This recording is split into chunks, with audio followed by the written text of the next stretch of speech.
Dear student, this is Sifat Ferdowsi Shaun. I hope you do your homework properly. This is my third video for you. As is scheduled, it's lecture number 4.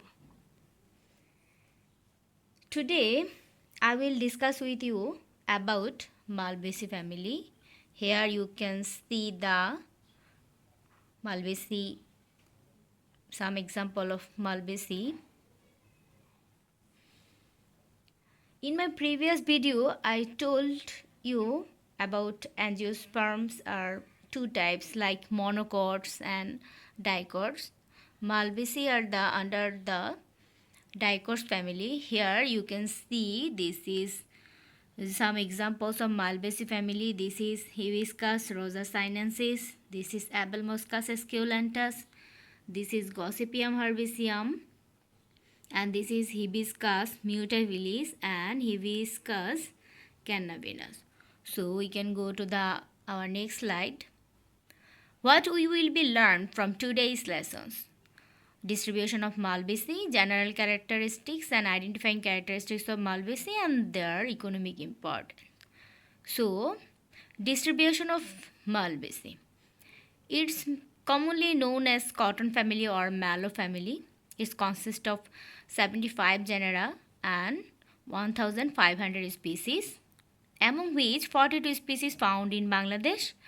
Among them, hibiscus is the largest species. So we go for the general characteristics of Malvaceae.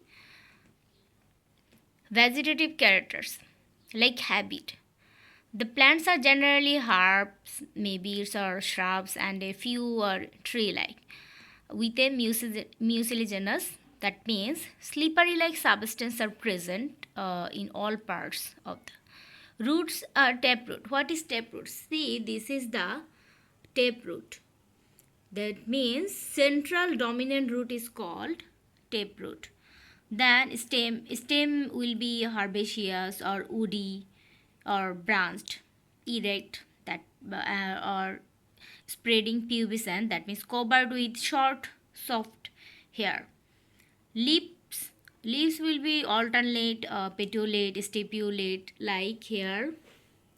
Reticulate venation, margin wavy, and apex are acute. Then we will go for the floral characters. Floral characters are first of all inflorescence. Inflorescence are head, spike, raceme or panicle. What is raceme? You can see here. Racemose is like old flowers are present in the lower region and young flower are present in the upper region. And then we will go for flower. Flower regular, complete, actinomorphic. So actinomorphic means what? Actinomorphic means you can see here, this is mean that the flower has a radial symmetry. That means it can be divided into two equal halves by two or more planes, like this, and this. And that it is hypogynous. That means hypogynous, you can see this picture, hypogynous. This is the ovules and this is the carpel stamens. That means hypogynous means situated below the ovary. All the parts are situated below the ovary. This is hypogynous. And then I will go for our next video, that is apicalyx. Here you can see this is, can you see this? This is apicalyx, then it is calyx. Okay, then apicalyx, then calyx, and then corolla 5 petals, polypetalous, sometimes alternate and base with the staminal tube, thus epipetalous, large, showy. And then androecium I will discuss about in my next slide. So here I does not explain very broadly. Androecium and gynoecium also be present.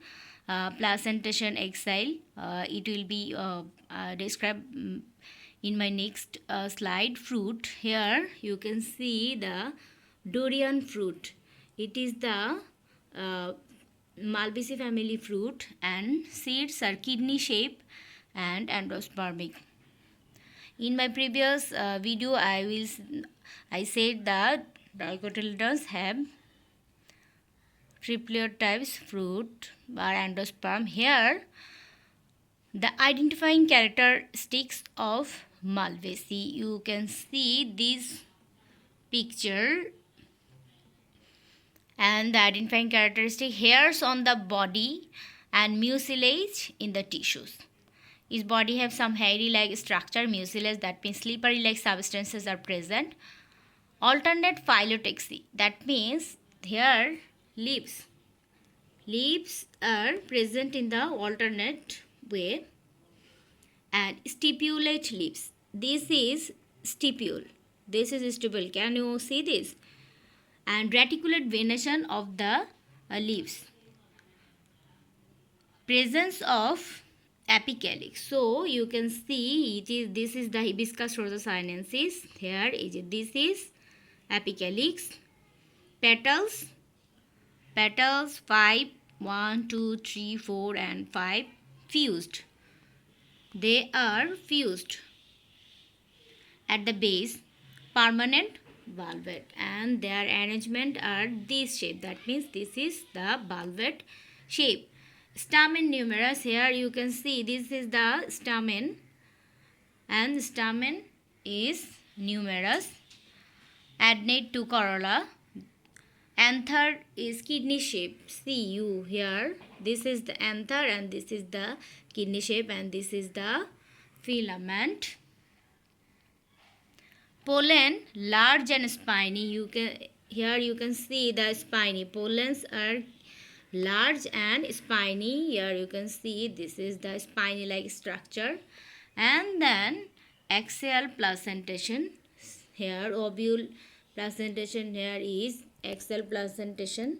You can see this type of placentation is called placenta. Here this is called axial placentation. So I think you will understand. Then economic importance of Malvaceae. Here Hibiscus rosa sinensis is various medicinal properties.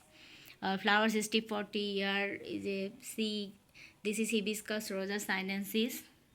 And then Abelmoschus esculentus, that is we call vandy or okra.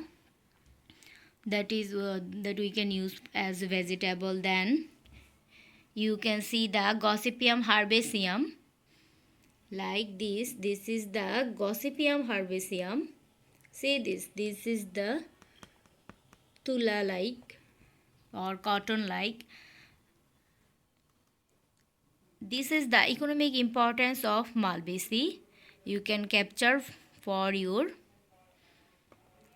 study. And then this is Hibiscus mutabilis, known as the Confederate rose or the cotton rose mallow. See, this is the Hibiscus mutabilis. And next, Hibiscus cannabis. This is called is a valuable fiber. See here, this is Hibiscus cannabis. You can write this economic importance from this video and upload in your WhatsApp group. And characteristics of Malvaceae and economic importance of Malvaceae is your homework. Thank you for being with me. Stay home and stay safe.